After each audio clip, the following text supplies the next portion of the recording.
All right, folks, how you doing? So welcome to part two of Edinburgh, the original Jerusalem. We're just waiting on Jed showing up, and then we'll get started. Hello, Hello, how you doing? hey, welcome back to the House Club. Hi. Hang on, man, it's an excuse. It's late. Fair I'm enough. I'm not getting dressed up in my besties anyway. Well, of course. Yeah, today I was doing a presentation. I haven't published it yet, but it was on like the west of Scotland from the book When Scotland Was Jewish. And they were focusing on like Ayr and Glasgow and Stirling. And I'm thinking, okay, Glasgow you can really understand because it's like the largest city in Scotland. Stirling is kind of important. Ayr, hardly anyone's heard of Ayr. And Edinburgh is completely left out. And when you look through this book, which is way more well presented and more professional than anything Commons Beaumont wrote, you can see a load of things in Edinburgh through everything else that's presented. And when Scotland was Jewish, you think, why the hell did they leave Edinburgh out? I mean, it's like a total miss the boat, obvious. There's so many things you could point to. It's bizarre, And I was like, when I was even recording it and when I publish it, you kind of see what I mean. Half the video, I'm going like, what the fuck? There's so many things you can point to. Like in Greyfriars, a lot of the gravestones are like the flat table stone graves. Like even wee Greyfriars Bobby, everyone knows that story in Edinburgh. The wee dog who rested under the table stone for 14 years, guarding his master's grave. That's a Jewish grave. I bet nobody in Edinburgh's ever pointed that out before, by the way, because nobody ever knew it before, because hardly anyone's probably heard of this book before. But it's bizarre. And like Edinburgh University symbol is like the open book. That's like a Jewish symbol or a Kabbalistic symbol. And you got the Tamil, the X cross like that, very Kabbalistic. And there's so many things I'm like, what the hell? These guys have pointed to all the ancillary stuff. It's bizarre to use an analogy, but really, it's like, what? Really strange. And But even talking like, you find that way most people that cover this kind of subject that it seems to be they've got bits from here and bits from there, and it never really all coincides with each other. And like the different authors, some of it does, and some of it doesn't. And yeah, I mean, I first kind of picked up on it with like Aberdeen, talking about like Bishop Elphinstone and all this. And I'm thinking there's kind of things that are resonant with figures in Edinburgh, like George Heriot, for example, or George Chalmers, things like that. You can notice similarities there, sort of thing. And in Glasgow, yeah, Glasgow's a fairly obvious one because it's a port city, and a lot of Jews pass through Glasgow as a result of the pogroms in the east, like Eastern Europe and Russia, on their way to the States. And many of them never even made it to the States. They just settled in Glasgow. So there's a lot of Jewish blood in Glasgow. So I can understand that. That's a fairly obvious one. That's a no-brainer. But when people think of Stirling, they're not thinking of Jewish history or the Jewish population. They're thinking of William Wallace and Braveheart. They're not thinking of the Jewish connections. That's not an obvious connection that people would make. Nobody thinks of Stirling in that light. People are thinking of the Wars of Independence when they think of Stirling. Ayr, nobody outside of Scotland would even know what Ayr is. And yet that's where the focus goes. And you're thinking, you're missing Edinburgh completely. Totally missed opportunity. Well, maybe anyway. There's something important at Ayr. Yeah, well, maybe. Maybe researched. Yeah, I mean, when it comes to Ayr and other places in the west, kind of like the north and the west of Scotland, they go into like the cemetery records and the Burgess records, and it's very well researched, I have to say, when Scotland was Jewish. It does make errors here and there. Like, they get some of the dates wrong. For example, they say that William the Conqueror invaded Britain in 1060, when it was really 1066. And they kind of messed up with, like, the whole Duke of Normandy. But that's minor things, like getting dates wrong. Everyone does that. That doesn't really matter. That's piddly. But, it's well researched in that'd be a lot of major ways. to But me. Like if I'm reading something, if it's maybe a good historian and they get the 1066 wrong, man, that's fucking everybody kens it's 1066. Even people that didn't even fucking or didn't even look into history ken it's 1066. It's like But having said that, I don't think that Elizabeth Caldwell Hirschman and Donald Yates ever read Commons Beaumont. or would have ever, because nobody in academia, and I can say this with confidence because I've been on both sides of it, nobody in academia would take Collins Beaumont seriously for 2 fucking seconds. And there's a lot of reasons for that. First of all, he comes from the journalistic background, and, academics tend to look down on journalists, for better or for worse.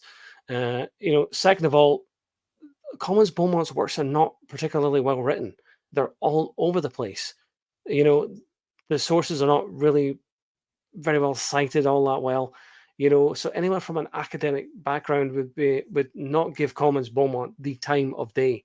And it strikes me that Elizabeth Colbert Hirschman and Donald Yates probably do have an academic background. You can kind of tell the way that they cite their sources, but even they have their flaws. So when you look into any of these sources, and all of them, you do have to kind of take them as they are, because none of them are perfect. Some of them do have, well, all of them do have some flaws in some ways. Do you know what I mean? And some of them are better written than others. In terms of, like, from an academic perspective, there's no comparison at all between When Scotland Was Jewish and Britain, the Key to World History, or The Great Deception. I mean, absolutely none. But the thing is, academia itself is like a complete echo chamber. And sometimes you do need this kind of outside voice that's a little bit different, a little bit radical, and a bit more, for lack of a better term, spontaneous, and has that kind of more not so stuffy approach, if I can put it like that. Sometimes people don't like the academic approach. Sometimes people prefer the more journalistic approach. Does that make sense? Because I feel like I'm getting a bit ranty here. It doesn't make sense. It's like the art movement. It's like when they were stuck in the classical styles, like everything was like become homogenous, everything looked the same, and people started breaking barriers, kind of like started breaking the rules a wee bit. And it's the same with punk, kind of punk music. And it's like the old rock and roll stuff, and again the youth got sick of that stuff, and then they come out to the punk. You know what I mean? It's like, and it's kind of the same way history. Can people get stuck in a rut? And now and again, you need the punk, you need the expressionists, like to come in and add something more than just like academic books. Can maybe add. Not every one of these historians can go through the research like we can, like the independent guys can. Well, I don't even think they'll look at every scrap. They'll stick to the academic kind of stuff. Well, we'll look at everything down to David Icke to Graham Hancock to they can like proper, like even the proper documentaries like the BBC stuff to see where the Celts came from and stuff like that. I'll sit and watch a BBC one to see where Celts came from and what's the mainstream opinion of that. Then I'll look at like Barry Cunliffe, somebody like that, and what's his opinion of the Celts or where they came from. And I think we look at a broader spectrum because we're not stuck in that academic thinking and everything has to be referenced. And it's good to get references, obviously, and we love a reference, but sometimes you can connect dots and you can see there's a pattern. You can't even reference that pattern. You know what I mean? You've got hunch, and sometimes you could be wrong, sometimes you could be right, but that's the sort of magic with this alternative sort of historian. When you look at you're facing up to you're facing up to the bullies. You know what I mean? Like these people are telling you what history is, and there's no other way, and it's written in the books. Well, fuck you. We're going to put a wee spin on that, and whether you want references or not, it doesn't matter. Sometimes I've just got a hunch. So if you don't like that, fuck off. That reminds me, I remember saying last week in the last one that we did that Alan Wilson stuff was like taken down. And for a while, it was, but that's all back up now because I checked like yesterday. A lot of the Alan Wilson videos, because I remember we talked about him last week, the Welsh historian, a lot of his stuff is back up on YouTube now. So, get it while you can, folks, because it's not guaranteed that it's going to be there forever or even for very long. But the last time I checked, which was only yesterday, a lot of his stuff is back up. What he says about the Welsh and like the Britons and like Caesar coming in and all this, a lot of that stuff is back up now. So yeah. Aye. Shall we get on with the presentation? Absolutely. So here's Edinburgh, the Original Jerusalem, Part 2. Copyright disclaimer. You know the drill if you've seen my videos before. Fair use and all the rest. So I've put the map up, and in this presentation I've made it a little bit larger. it's still kind of difficult to make out. The graphics Well, not perfect. if you remove us, if you hit the I do single that. presentation, it's the one right at the end. It's just a screen with no boxes inside it. Hmm. You'll have options. You'll have all these little boxes with little tiny squares inside showing you where. Yeah. Well, the very end one on the right. There's maybe actually a couple there, but below. Go below, because I think there's two Right. below as well. I think it blows it up a bit. Yeah, it sort of gets us at the road. But you don't have to dwell on it either. Yeah. Hang on. I've got like add items. I'm trying to find the one that says remove items. What? Let's Items? see. Have you got a shopping basket or something? What are you doing? You got a menu up? Oh, it's just me now. Hey. I just need to bring the presentation back somehow. I don't know how I did that. Bring it back. There. Oh, there we go. Hey. I wish Well, that didn't work out. I wish I never suggested that. I should have just kept my mouth shut and went along with it. Right. Sorry. No, it's all right, man. Still figuring it out. But you can kind of like zoom in, and you can download it anyway off like Google and all that sort of thing. You can look it up, like the map of Edinburgh, Jerusalem. I'm sure you can get it online somewhere, or you can just buy The Great Deception or Britain, the Key to World History. I think both books actually have this map in it. But you'll get the comparison between the sites in Edinburgh and Jerusalem throughout. So I'm just going to shift those off to the side. Anyway, so the city of David. So I don't know. Do you want to go first, or do you want me to do it? On you go. You do the honours. Sure. Okay. So the Sure, city of David. Oh, by the way, David's my father's name, and he turns 81 tomorrow. So happy birthday, father! And on Saturday, I'm taking him out for his lunch. So anyway, the city of Zion, or God, or city of David, was the citadel where that monarch erected his tabernacle, and also his palace or fortress. Although seemingly impregnable, it was captured variously by the Chaldeans, the Persians, the Syrians, the Macedonians, the Parthenai, and the Romans. It stood on a high, precipitous rock, unscalable on three sides, and was strongly walled. Joab, however, found an entry, 1 Chronicles 11:6. The king's palace emerged above, quotes, the great tower that lieth out, Nehemiah 3:27, and dominated Ophel and the city to the east. Beyond Milo, the moat and the Barbican entrance stood, says Josephus, quote, the king's high palace, courts, the house of the mighty, 4 strong towers, baths, a guardhouse, prison, dungeons, barracks, the, quote, house of Zion, and other buildings in addition to the tombs of the kings. Quote, so David dwelt in the fort and called it the city of David. And David built around about from Milo onwards, 2 Samuel 5:9. Not a vestige of the Hill of Zion can be traced in the present Jerusalem, but the king's palace, the courts, prisons, dungeons, barracks, and a chapel all exist, or so did formerly, in Edinburgh Castle. And the house of the mighty answers to the old Parliament House on the site of the original, adjoining the palace or royal lodging with Old Palace Yard and Old Parliament House, below which exists a double series of stone vaulted chambers of great age, where doubtless the former kings of Judah were interred, and where David buried his vast treasure. Now, that part where he's talking about Parliament House and all this, is he talking about down at St. Giles, Parliament Square? Or does he mean something within the castle itself? That's where it gets a bit muddy, because I'm not really sure. Because that's just down from the castle, if he's talking about Parliament Square. Not to be confused with Parliament down at the bottom of the Cowgate, but is he talking about something within the actual fortifications of Edinburgh Castle? But he is talking about King David, eh? Yeah. Right. But of Israel? Yeah, the biblical King David. The biblical one. Yeah. Right. So in Edinburgh, we've got, we had King David. I think it's only David we've had. Is it? Yeah, I think we had any other Davids? I can't think of any. We had a Robert II. We may have had a David II, if memory serves. And it changed to Robert, because I think one of them changed to Robert. Right.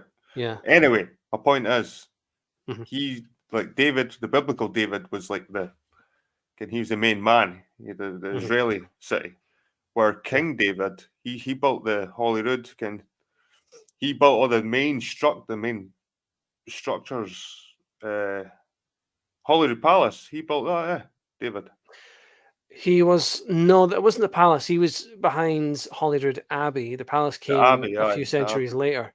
And he invited in all the Augustinian canons into the area.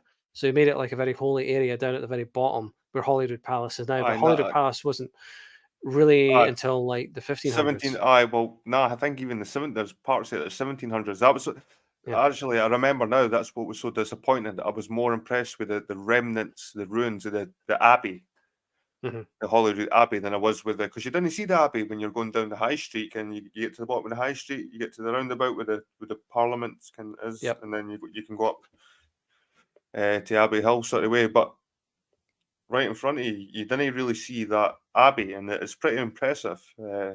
But he was the one that built the first Abbey there, like proper Abbey. Right, he was behind it. So it sort of has parallels with David building the first temples and stuff like that.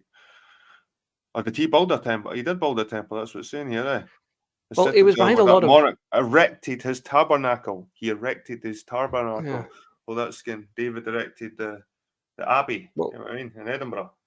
Well, David I, he was a very impressive king. I've got a book by an author called Richard Oram that talks about all this sort of thing. And the thing about David, he was able to kind of balance the two worlds of like the Gaelic kingdom in the north. The Gaelic Pictish kingdoms in the north and like the Anglo-Saxon Norman kingdom in the south. And he kind of mixed the two and hybridized the two systems in a way which was very impressive because you had to balance them out. You couldn't really side with one over the other.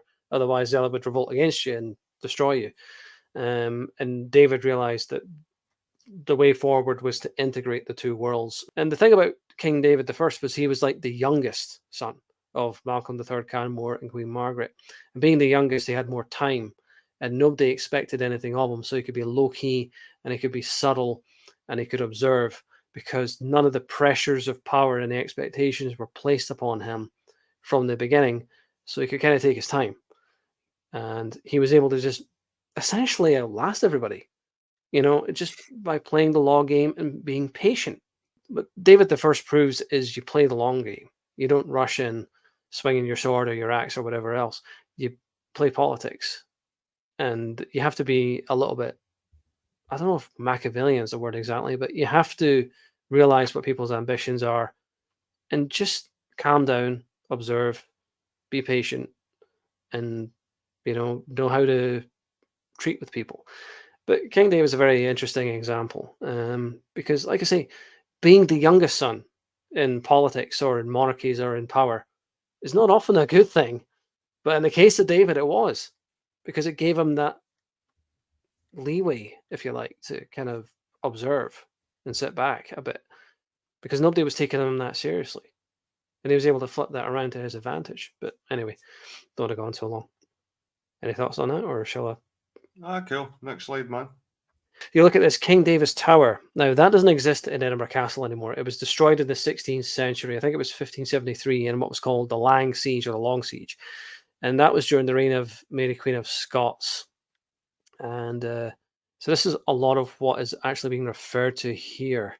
Talking about when you get these chapters out of the Old Testament, like First Chronicles, Nehemiah, Samuel, and all the rest of it. Talking about this grandiose palace and a structure that's described in the Bible, and you look at Edinburgh Castle today, and the first thought is, well, it's not there anymore. Well, yeah, it's not there anymore because it was destroyed in the 16th century during the unrest during the reign of Mary Queen of Scots, where the Half Moon Battery is now. There used to be King David's Tower, but it's not been there since the 1500s. Also, on the right-hand side, in the year 1818, Sir Walter Scott was able to discover, and I say that with air quotes, the honours of Scotland. And this was a big PR stunt, basically, by Walter Scott, who was very educated in the know.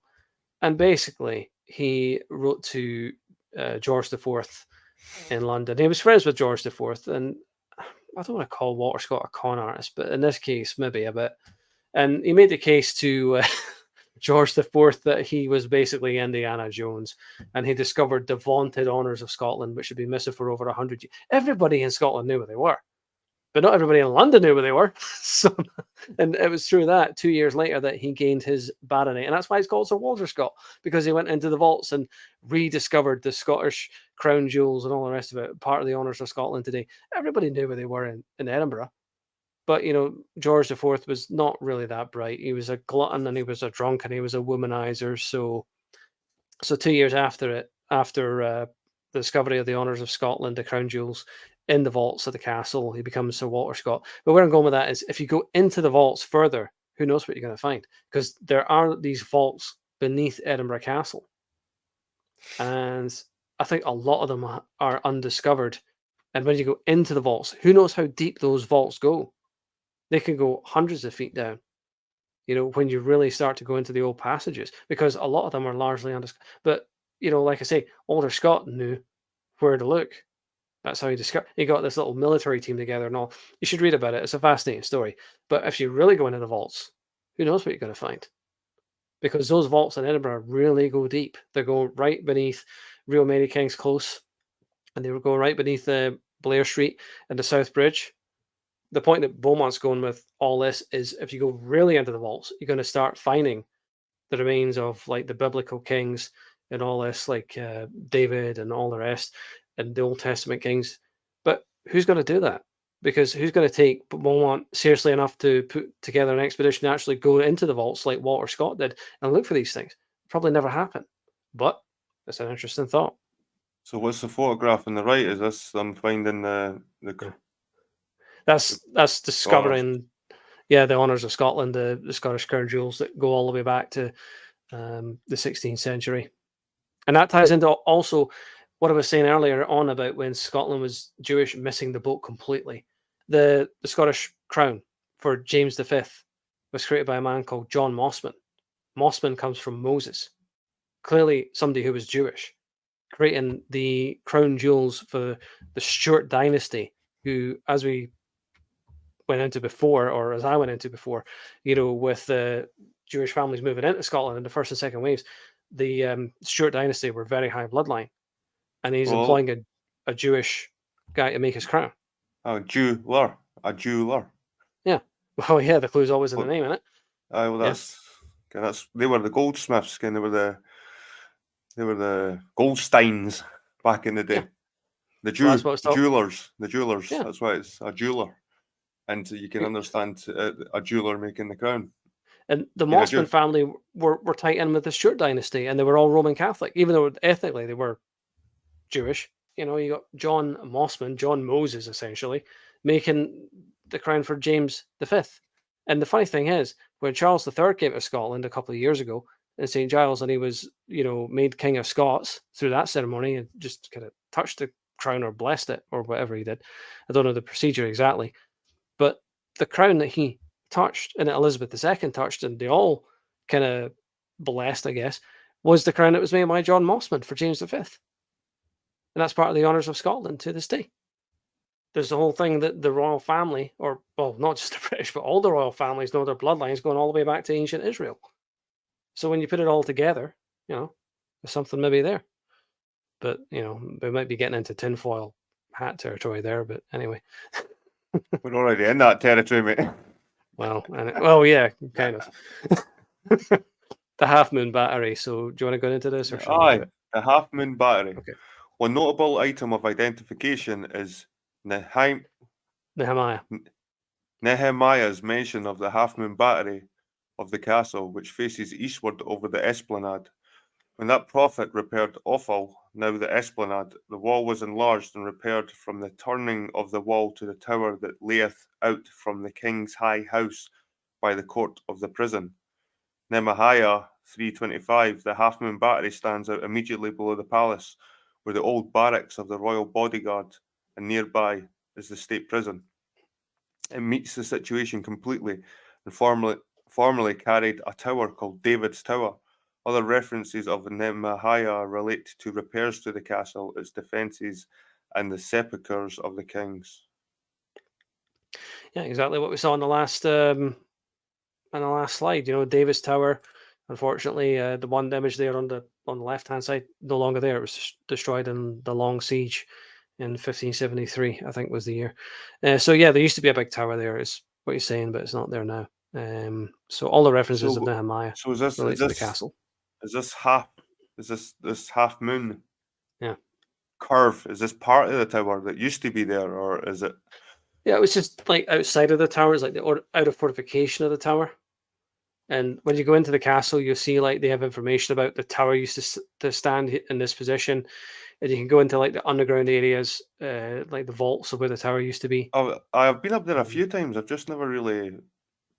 I don't think I've seen anything about a tower being there, but maybe I've just not looked hard enough because there's so much to see when you're sort of wandering around. But yeah, uh, aye.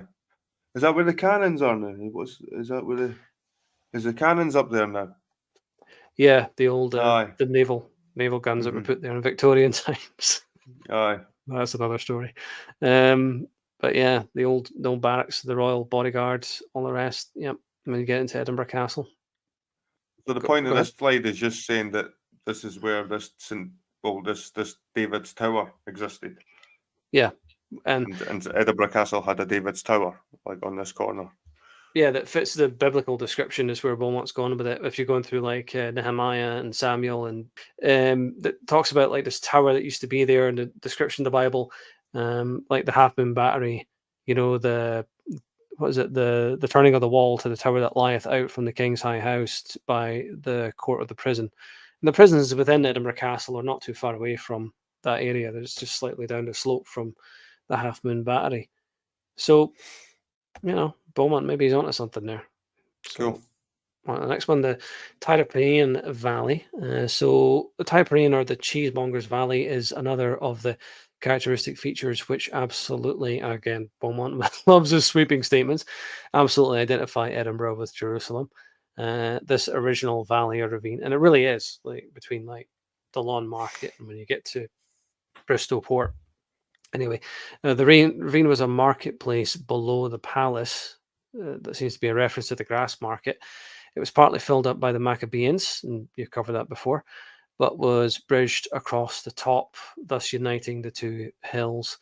But the bridge was destroyed in Pompey's siege, and he had to build it up to enable his engines of war to attack the temple and forts Antonia on the Acra hill. The present George IV Bridge was built between 1836 and 1845. Long ago, the ravine completely isolated. If that bridge wasn't there, the George IV Bridge, you'd be going right the way down and then right the way back up again. But it's slightly off of this. The George IV Bridge was built about 10 years prior. But the Maccabees reference is interesting because you've covered that before. I remember it. Mm-hmm. Yep. And I was thinking about just the two hills and the bridge. And there's quite a few places in Edinburgh like that, where you've got two high points and a dip, kind of like a valley. And they built like bridges across, like the Dean Bridge, for example. And that's a high bridge. And I suppose it fits with these kind of. It kind of has parallels with. But you'd have to look, Ken. You can't just look at one road. This photograph has got one road and one bridge. You'd have to sort of look at each side and compare. Ken, like look at these places and put them side by side. Ken, like the biblical Jerusalem and Edinburgh, kind of ancient Edinburgh. You can't put modern Edinburgh. You'd have to be. Yeah. You'd have to be going back. I know. The trouble is you'd have to go into like old paintings and things like that. They just didn't really exist. Because most of the paintings from like the Georgian era or the Victorian era, they only highlight that highlights, like the castle and like the palace and all. It's very difficult to get a hold of paintings that show this area of Edinburgh, like the grass market. They don't just focus because the painting Surely only that focus on bridge the wasn't highlights. there. That Yeah. that bridge in that photograph wasn't there in the time of the biblical times. So Well, what yeah, I was mean there? that's where that's where you have to kind of use a bit of imagination if you want to go along with Beaumont's ideas. It's Because interesting though he's. what he's saying about. Sorry, go ahead. I was going to say because he's trying to make comparisons, but that Mhm. bridge in that photograph, how was that 1800s, something like that? Yeah, 1800s. 1836 is when it was officially opened, according to the sources I've read, but it might have Yeah. been maybe a wee bit later than that. But before that bridge. I'd like to see that street before that bridge was there.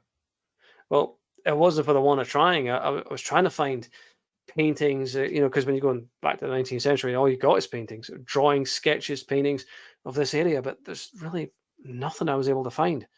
Because I know exactly what you mean. I was looking for exactly what you're saying. I had the same thought process, but Because there could really have you been a can't bridge find anything. before. There's been a Yeah. few. I think there's been a few things in Edinburgh that were quite major, and that they got destroyed to Oh the yeah. up road of the people. Kind of were major Yeah. sites. And there could have been another bridge there before this one. And I'm not saying Yeah. there's no, but there might be nothing there 1,000 years Mhm. ago. No That's just it. I buildings, mean, no bridge, nothing. well, this is where it comes into the whole take it or leave it thing when it comes to Beaumont. You Yeah. either just believe them or don't.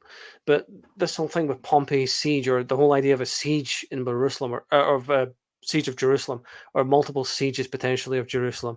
But it's pretty interesting when he says you have to fill up the valley to get from one side to the other. Because if that, when you go across the George IV Bridge and you look down to the Cowgate, you can just imagine that if it wasn't there, that bridge wasn't there. It'd be very difficult to get from one side to the other. You have to go all the way down and all the way It would, back up to Bristol Port and Bristol Square, that mhm. whole area, and the Greyfriars, the graveyard slopes down towards the Grass Market. Do you want me to do this one, or do you I want think it is. I think it's your. What was the last one? Sorry, let's go back and see if I read it. the Tyropyrean Valley? All right, I think that was you. I can read this, the next one if you want, but I need Okay. to murder it. Right, the Tower Antonia. Yeah. The Tower Antonia was erected by Herod the Great, according to Josephus, at the corner of the temple cloisters on its northwest to defend the temple. It was built on a rocky foundation about 84 feet in height and added to artificially. It was a powerful fortress with round towers at each angle, like so many Scottish castles. Titus, during his siege, found great difficulty in taking it by assault, for it was very strongly fortified and manned. Afterwards, like the temple, it was thrown down stone by stone. Whilst there is no direct evidence of its existence, as in the circumstances there could not be, it is of significance that one of Edinburgh's puzzling antiquities is known as the Mound. Its vestiges, a vast and ugly accumulation of stones and soil, bisect the head of the old town and the castle on Western Princes Street Gardens, the valley on their north. It was called Geordie Boyd's Mud Brig, but in 1781 its mass was largely utilised with other rubbish for the foundations of new streets, etc. It was employed for the foundations of the Royal Academy and the National Portrait Gallery, and for the building on the highway leading from Princes Street to the Old Town and Castle, which divides Princes Street Gardens in two. Local antiquarians cannot Yeah. explain who was a Geordie Boyd or how his mud brig assumed such vast proportions, or from whence came such an accumulation of material from the very area where the Tower Antonia had stood in the castle above. So I've selected these images. The one on the left is kind of the Scottish baronial style, which is very castle-like. You find this is actually the Writers' Museum on the left-hand side, but also the Wallace Monument just outside of Stirling looks exactly like this. Also, the old Edinburgh Royal Infirmary just across from the George Heriot School looks exactly like this. It looks very much like a castle or a fortification. Now, am I saying that the baronial style went all the way back to the Bible? Yes and no. There possibly would have been like a variation of it that's maybe evolved through the centuries or the millennia. But this is the quintessential Scottish style that does look like a fortification or a castle in some way. Even like I say, the hospital. What's now the Edinburgh Futures Institute. Along Lauriston Place, looks a bit like a castle or a fortification. So kind of like where the Writers' Museum is, somewhere in between like the New College, the Writers' Museum, and the Bank of Scotland's headquarters on the Mound. That's But somewhere in that area that right Beaumont is right. in the slide before, Yeah. was it Typorian? Yeah. Tyropyrean. Tyropean. Yeah. It says attack the temple and fort Yeah. Antonia, right? Yeah. So it's a temple and a fort. So there's Yeah. two things there, right? See up in Arthur's Seat, there's a Yeah. ruin of, I don't know if it's a church, a chapel. There's a ruin of something up there, and I think it's called Saint Antonio or Saint Anthony's Saint Chapel. Anthony's Yep. Chapel. So Mhm. there's the Antonio. There's the so that could be the temple, Antonio Temple, kind of like up there. Hmm, It's Saint possibly, Anthony's yeah. Chapel, Antonio Temple. Do you remember? Yeah, do you remember the last presentation that we did a week ago? There was like something that looked a bit like that in one of the slides, like the ruins of Anthony's Chapel. Exactly what you're talking about on And it was on Arthur's, it says on this one not it's on Arthur's Seat, but Accra. yeah, It's on Accra Hill. yeah. In that slide it says it's on Accra Hill. Well, that We go back. and Yeah, that's Saint Anthony's Chapel is on the Arthur's yeah, Seat. It's yeah. actually on a weird Holyrood position Park. up Yeah, on on yeah. the sort of ridge of the rocks. It's Hmm. a strange place to see a chapel. But Yeah. the name Saint Anthony, you know what I mean? Hmm. And then you got Saint Antonia or Antonia Temple. So there's a connection there. There's a And yep, an echo. and even though there's only ruins of Saint Anthony's up on Arthur's Seat, there could have been Hmm. there could have been a castle, there could have been loads of shit around that, and they've just tossed it down the hill. Then when they've Yeah, destroyed it and just tossed it down the hill and made and used the material that was tossed in the hill from this temple and castle for the foundations of these other places that were mentioned in the other slides. that's actually an excellent point because when you go into Holyrood Park, they do have like little plaques that have all this information on it, and also there's like the information center before you get into Holyrood Park. I Mm-hmm. don't know the opening times; it seems to be very infrequent. But if you go in there, you get like the information packs about it talks about like there was fortifications going back to the Bronze Age in Holyrood Park, up Arthur's Seat and places like that, and there used to be like Bronze Age and Iron Age hill forts in that general area on these natural And that is heights. biblical times. That is biblical Yep. times. When you talk about those times, that does fit in with biblical times. Kind of if there was Also, castles and fortresses up there, kind also during the Bronze ties Age. into also ties into East Lothian with Trapraean law and North Berwick law as well. There's connections there going into East Lothian, places like that. But yeah, excellent point there. Absolutely. But yeah, like the fortification like buildings, you notice this even in like I think Fettes College was another example. Well, David Bryce was the same architect. He was behind Fettes College and the Old Royal Infirmary on Lauriston Place, which is the Edinburgh Futures Institute. I'm trying to think. The Writers' Museum, Lady Stairs house and Lady Stairs Close, that goes back to the 17th century, 1622, I think is when that was built. So yeah, obviously the style's going to differ even if you go 100% with Beaumont from biblical times up till the 17th century. But still, you can see, that, maybe there's something there. Maybe a bit of a stretch on that one, but still, the natural baronial Scottish style seems to be very fortress-like, is the point I was kind of driving at.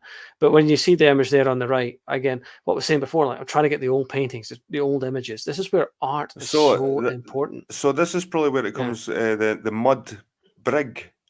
It Yep. must have been not like a structure as we think of a bridge, kind of where you've usually got arches and stuff like that, where it could have been just a solid mud and material that was used, kind of was tossed. I think that's what it says. They tossed in all the material to be the Yeah. foundations of some kind of brig or streets.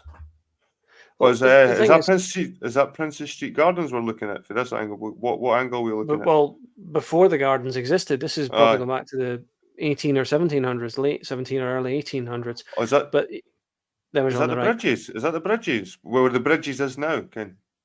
The bridge. No, that's the Mount. Is that Going all up from right? That's the Princess mound. Street All to right, aye, the I Royal see it Mile. now. Yeah. But the official story behind that was when they drained the Norloch in the late 1700s, and they started building the Georgian Newtown. All the materia and all the rubble and all that was put into one location, and that created Geordie Boy's mud brig, which became the Mount. But how much materia can you get from a drained loch? Really, not very much, I would think. If you're just excavating the loch to create the gardens, which opened in 1820, I think, around about then, and like they were excavating all the materia and all the rubble and all this, when they were creating a Georgian New Town, which is slightly sloped when you go to Edinburgh. And when you go into from Princess Street to George Street and then down to Queen Street, it just kind of go up like this and then down like this. But is that enough to create Geordie Boys Mudbrake, or was there already something kind of there, this general outline or structure, and they just kind of looked at this kind of pre-existing slope and just added to it? Possibly. Yeah.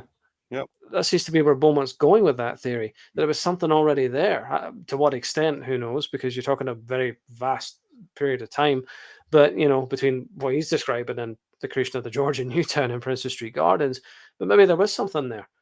And the Bank of Scotland, it's not really hard to imagine it is the site of a fortress, even though today it's a bank, of course, and you've got the museum on the mound there. But that is exactly where you'd put a fortress. It really is. That's, you stick it right there if you want to guard St. Giles Cathedral or the Temple of Herod and the Temple of Solomon prior to that. So maybe Beaumont's onto something there. But where Beaumont notably falls short is he never mentions the Masada. And I really have to be critical of Beaumont here, because this is where he kind of half-asses it. Now, if you talk to any scholar of Hebrew history or Jewish history, especially the Judeo-Norman Wars, where the Jewish resistance held out for, I think it was 2 or 3 years, even after the fall of Jerusalem, if memory serves, was this fortress called Masada. And this is one of the pivotal events in Jewish history. I mean, it's got to be in the top 5, at least, where like just under 1,000 Jewish rebels stood against the might of Rome for almost 3 years, and they committed suicide rather than surrender. And Beaumont never mentions it. Again, this is where he just falls so drastically short, and why no academic or no serious historian would touch him with a barge pole, because that is a hell of a thing to miss out. Now, granted, I've said before, defending Beaumont, he was like 79, 80 years old when he wrote The Great Deception. And he was in his 70s when he wrote Britain, the Key to World History and all that. And like when he was writing these books, his health is failing and he's ill, he's half blind, all the rest.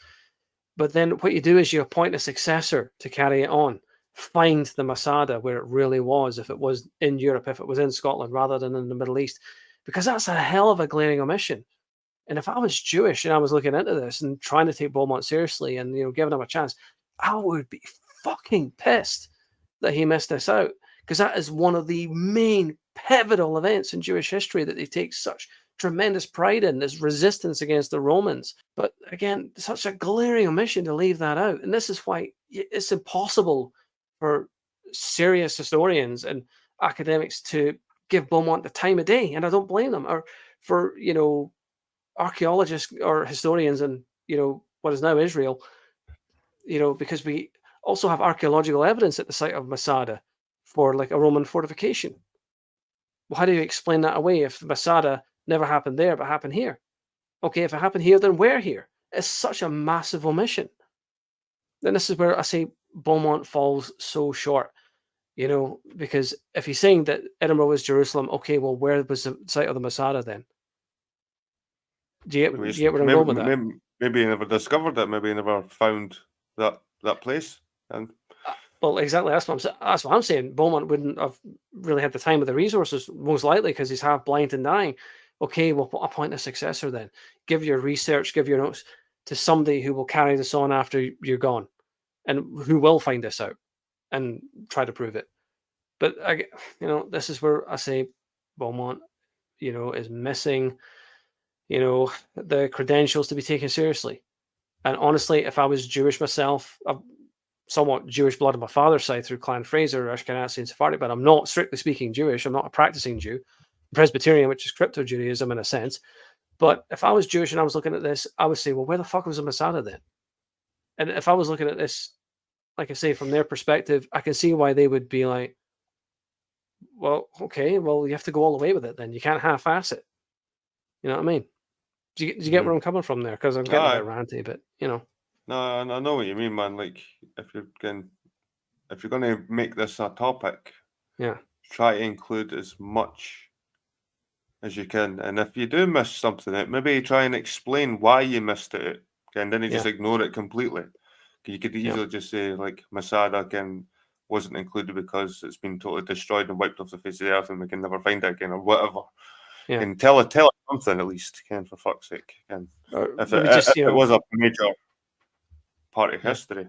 Or even just putting like a line or two, apologize to any Jewish people who are looking at this, or Hebrew scholars or archaeologists from the Middle East, or evangelical Christians even, due to my ailing health, I was unable to discover this. Hopefully somebody will come along someday and take up this mantle and try to find it, even just something like that. But anyway, because like I say, you kind of half-ass it.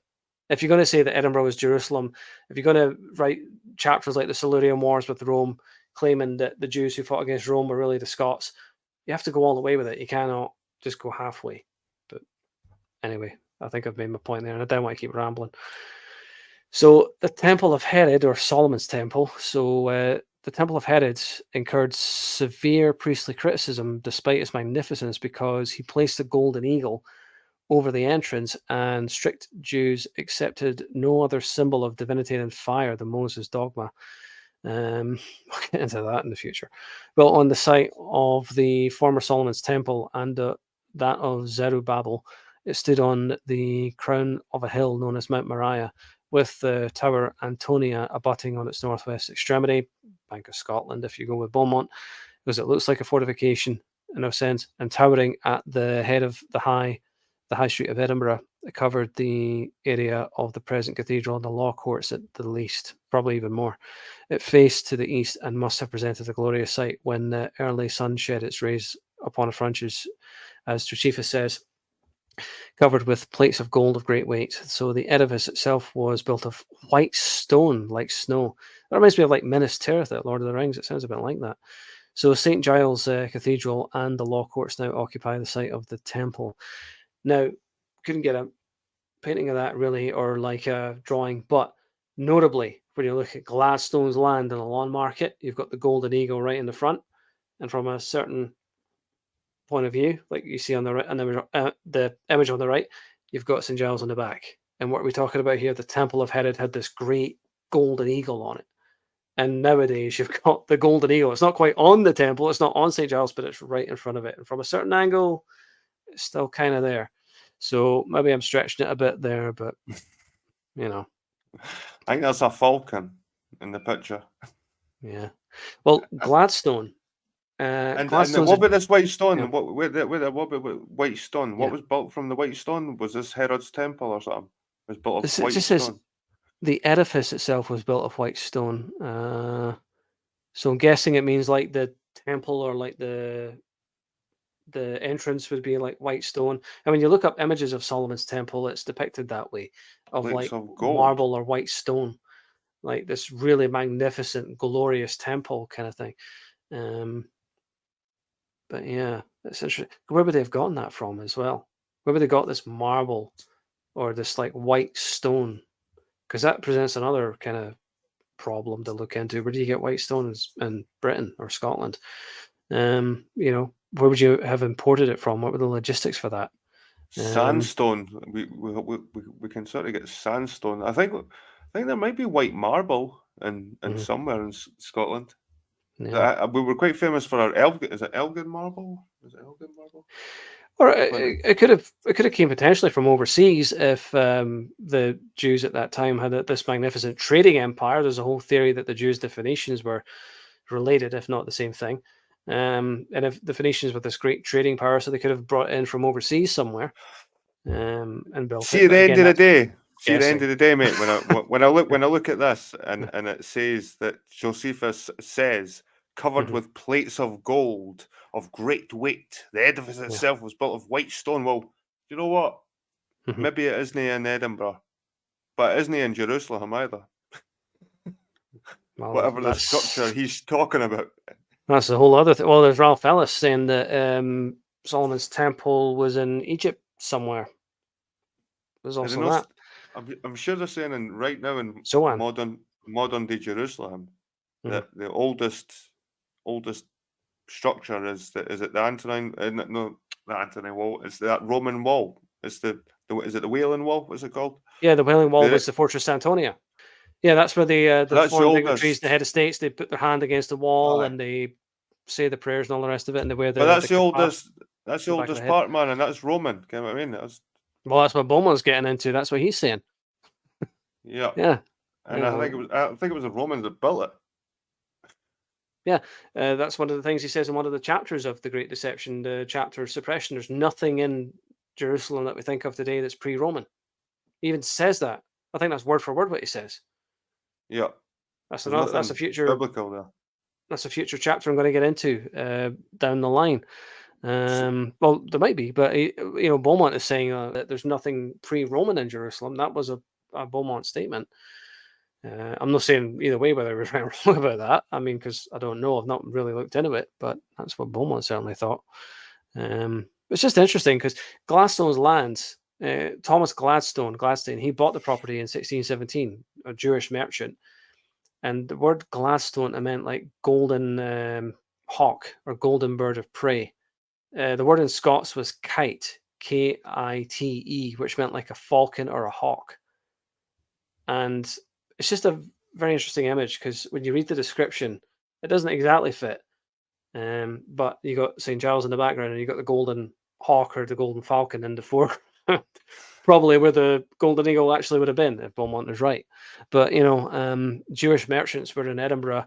There's even the theory of the grass market. Where the name supposedly comes from? Grace market, pig market. And the pig market was outside the walls of Edinburgh. Why? Why would they have the pig market outside the walls? Because maybe the wealthy Jewish merchants were in the walls and they didn't want the swine, the pigs, which violate kosher, near the businesses. So they said, the wealthy Jewish merchants said, get the fucking pigs out of here and get them outside the walls. Maybe that's an explanation. I mean, that is stretching again. But, if you're into academia, this is not the, the solid primary, secondary source evidence. Is not the place for it. A lot of it's just kind of observations and speculation. Because kosher law, very similar, by the way, to halal law. And when you get into when Scotland was Jewish, those presentations, you find that a lot of the Jewish connections are actually also Moorish. It's not just strictly Jewish a lot of the time. It's Jewish and Moorish. In other words, Jewish and Islamic. Because Judaism and Islam, in a lot of ways, are very similar. When it comes to their laws and their dietary practices and things like that, you'd be maybe a wee bit surprised how very, very close they are. They're very similar. But anyway, any other thoughts, or shall I move on? I'll move on, buddy. Okay, so the Pool of Shalom. I think this is your one. All right, is it me? Oh, Jesus. Yep. I wouldn't have been so hasty. Let's talk about the last one. The Pool of Shalom lay in the south of the city, says the same authority to which the Tyropoean Valley extended. It had sweet waters in great plenty and lay against the old city wall which skirted it. Nehemiah described how he rode to the valley gate, then the dung gate near the king's stables where he viewed the broken walls, then to the fountain gate and returned to the king's pool or Shalom. The king's garden of the palace nearby lay in the vicinity, for he mentions those who repaired the dung and fountain gates and the wall of the king's gardens and onto the stairs that go down from the city of David. Nehemiah 3:15, these referred to the southwest of the city. The valley gate led from the end of the wall to the valley of the Hinnom. South and southwest of Edinburgh was formerly a mere of some size called Old Borough or South Loch, which originally embraced the area today occupied by the Meadows, Heriot's School, the Royal Infirmary, George Square, and in fact Bristol Port, the furthest extension of George the Fourth Bridge to Meadows Muir in the west, extending southwards some distance. Yeah, pretty interesting because when you get down into the area just kind of down from there, like Dynamic Earth, where that is now, in Holyrood Park, and even the Augustinian canons who David I brought in, how they made their money was through alcohol production, through the breweries. And the reason why they set up the breweries down there was because of, quote unquote, the sweet waters in great plenty. The quality of the water down there was very, very good. And that's why they set the breweries up there. But I'm sure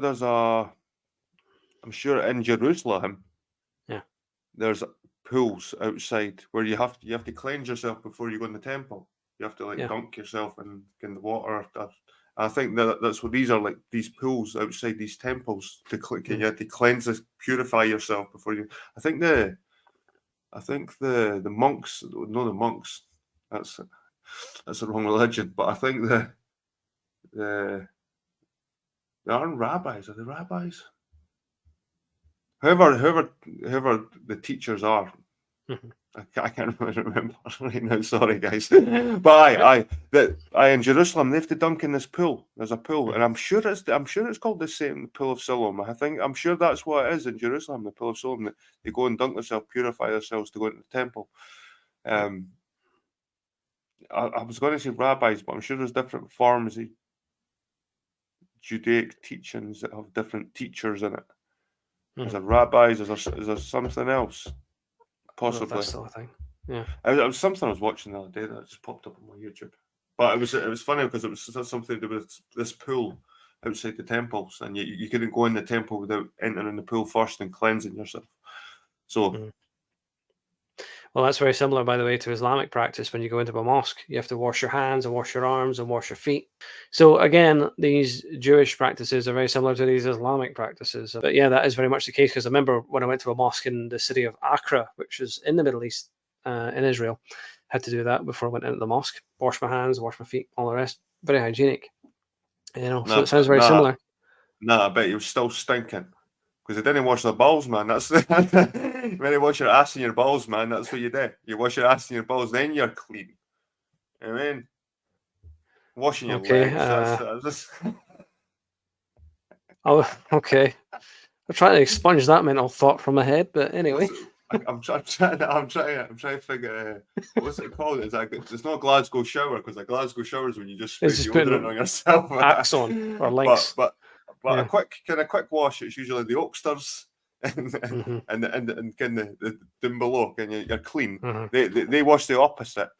It's like they're the dirty parts, but they're the parts that make you smell. And if you didn't wash them, so if you go into these places and you still didn't wash your pits and you didn't wash your arse crack, and the place is still going to these temples are really still stinking. Well, I think the prophets had it in mind that you would do that anyway before you showed up. But anyway. No, but anyway, these guys submerge themselves completely anyway. Like so, I suppose they're kind of clean. But I was thinking that when I was seeing the guy who was dunking himself in the water and he had the big beard and all that, dunking himself, and I was thinking there was another guy beside him. I was thinking, I wonder how many of them like piss and how many of them have got like dangleberries that just like detach off their arse, and like one of them like. Well, I think if you pissed in the same pool that everyone else has to wash out of, everyone else would beat you up and take you outside. Kick you out. But how would they know? How would they know? Like in the swimming Well, I think pool? they might notice when the water changes color. You know, when it turns a green color or something like that, or a brown color. I think they might. I'm sure it's figure already it out pretty quick. Like green color. I'm sure it already looks kind of green. So might try it one day. Might go for a holiday over there and see if they notice. That would certainly be a good way to get hospitalized. I'll have what they called. Jeez. Jed's holiday, guys. How piss off Jews and Muslims in the Middle East. Good luck surviving it. How we get attacked by Mossad. Jeez. Anyway. Piss in the Pool of Shalom. Don't do that. The Jews will be very annoyed at you. Just piss on them. How to die in the Middle East in 5 easy steps, coming soon by Ged. Anyway, the other thing I was going to say, going back to a more kind of serious tone, is like the South Loch, Borough Loch was vast. It even talks about in one of the slides coming up that some of the houses near like the West Port and like that general area, they actually had rings on the buildings where you could like latch a rope on so you could tie your boats up. I've never seen anything like that these days. I think they're probably all gone by now. But very interesting, because like the South Loch or the Borough Loch, the Town Loch, it was called the Town Loch because it was massive. It took up the whole area of the meadows and then some. Like he's saying, he's actually saying that here. The Royal Infirmary, George Square, the George Heriot School, even Bristol Port. So this was a massive pool. You know, and when you see the one in Jerusalem, I looked it up earlier on, it's pretty small. Beaumont's version of the Pool of Shalom, the Borough Loch, is pretty vast, you know. cover quite a very large area. It's like twice or three times the size of the meadows that you see today. And you can see the image there, like I say, pretty massive. 1722, I think, is when they drained it. Let's go on to the next slide. So the Cowgate gets into it here. So the Westport, the Valley Gate of Jerusalem, stands at the head of the Venel. And interestingly, we were saying the last presentation about the three walls of Jerusalem. And that's where you find three walls. You find the Telford Wall, the King's Wall, and the Florida Wall. Interestingly, and Jerusalem is described as having three walls. So anyway, so formerly a lane which followed the boundary of the ancient city wall points to the situation. It may be identified with the Fountain Gate of Nehemiah, and it seems to indicate that the wall of Edinburgh followed very closely that in use by the Jews. So the Dung Gate of Jerusalem compares with Dungport, near the original King's Stable of Edinburgh, and although it is not certain of the Cowgate, it may answer to the gate Mythcad, through which the bulls of sacrifice were driven to the Temple of Slaughter in 1693. Slezer, in his work Theatrum Scotiae, says that the old Borough Lock extended to the Cowgate and that iron rings were still to be seen fixed to the walls of houses where people tied their boats before they got rid of it, of course. So the loch, which became a marsh, was drained in 1722. Very interesting. Again, going back to the grass market, does it come from Grice Market, pig market, because the wealthy Jewish traders in Edinburgh wanted to observe kosher law, so the pig markets were held outside the walls, possibly. But then there's another explanation here that the grass market may come just from everything that eats grass, and the grass market's not too far away from St. Giles Cathedral, and they could take the cows up the hill. Then you've got Haymarket, and that's just a fucking to the temple, yeah. And it's like, but I was going to say, like, the way this is worded, it's driven to the temple for slaughter. Right, so the bulls of sacrifice were driven to the temple for slaughter. Right. Is this the Cowgate? Is this? So like the Cowgate. So instead of it being a marketplace where cows were being sold, that's what Edinburgh, and that's what the Cowgate was. It was like a market. They came all over the places with their cows. All the farmers with their cows, they came to Edinburgh to sell them. But Beaumont's sort of insinuating that this is like a sacrifice or some shit. Yeah. Almost. Like, you do get that a lot in the Old Testament when you read it. It's talking about animal sacrifices happen all the time in the OT, the Old Testament, or the Torah. Pretty interesting. Have you seen the half a cow on the Cowgate? There's like half a cow. It's arse. It's back end sticking out one end, and it's like front end sticking out another part of the building. There's sort of loads of cow references on the Cowgate, obviously, because that's what. Oh, I have. I know what you're talking about. That's near the Three Sisters, if I'm not mistaken. When you go down there, it's quite close to it. Aye. And there's not all those who wander are lost and all that. I was about to say that. Aye, the neon sort of sign. Yeah, that's taken out of Lord of the Rings. Yeah, the Cowgate. That's incorrectly spelt as well. It should be Gait, which means Street of the Cows. Not to do with an actual gate that you open or close. It means a street or a passage. The passage of the cows. And again, if you go into the Old Testament or the Torah, it talks about animal sacrifices to God or Jehovah. Well, there is taken to the temple. Oh, sorry, mate. When you go. That's okay. When you go. No, I wasn't making any point. I was going to say up in Fountain Bridge, there's an arch with the cow's head in the middle, and that was actually moved there from the Cowgate up to the Fountain Bridge. They had to move it, but it's like a gate. It's an archway, and it's got the bull head at the top of it. What's interesting is around it, there's like a half moon sort of wall of like the blue, kind of looks like the Babylonian style kind of brick, kind of that blue stained brick, Babylonian blue brick.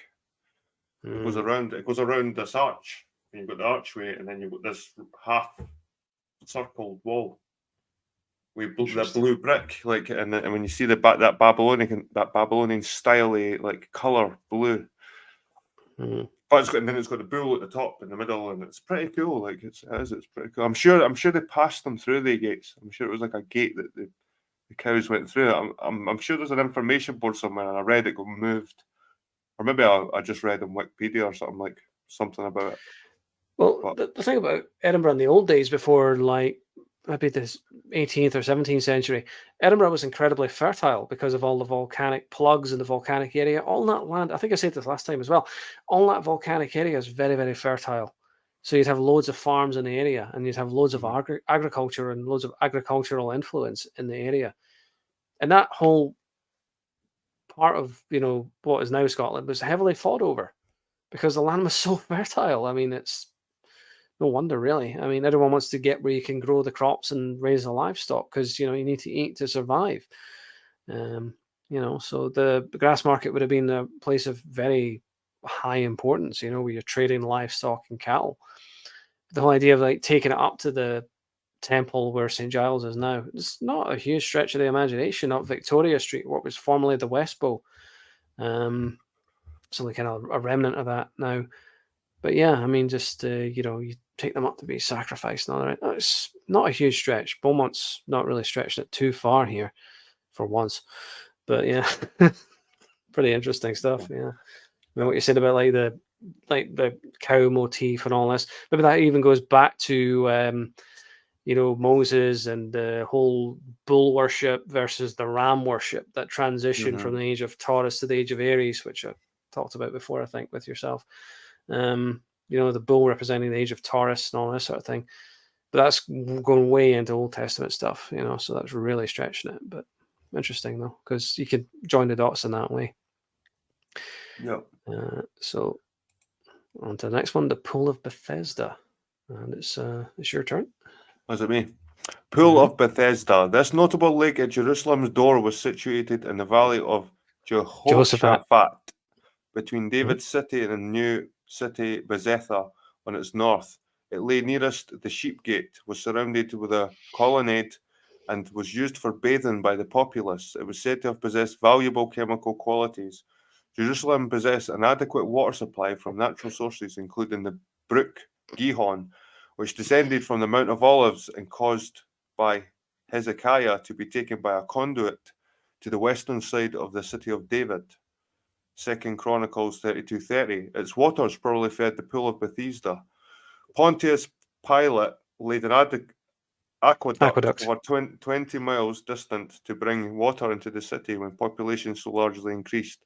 The present Jerusalem has no traces of either Siloam or Bethesda, although a small pond called the Birket Izraim is supposed to represent it.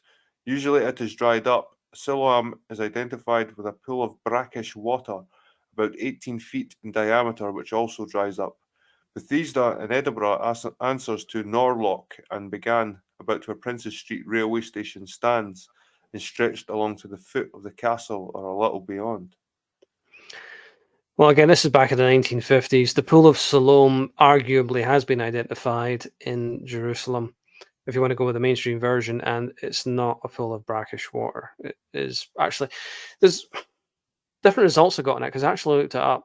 One of the results was like, it was like this tiny little kind of pool.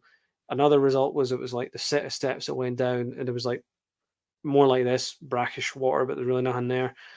And there was like a third version, and they were talking about they were going to reopen the Pool of Shalom, which looked just kind of like a normal kind of pool of water.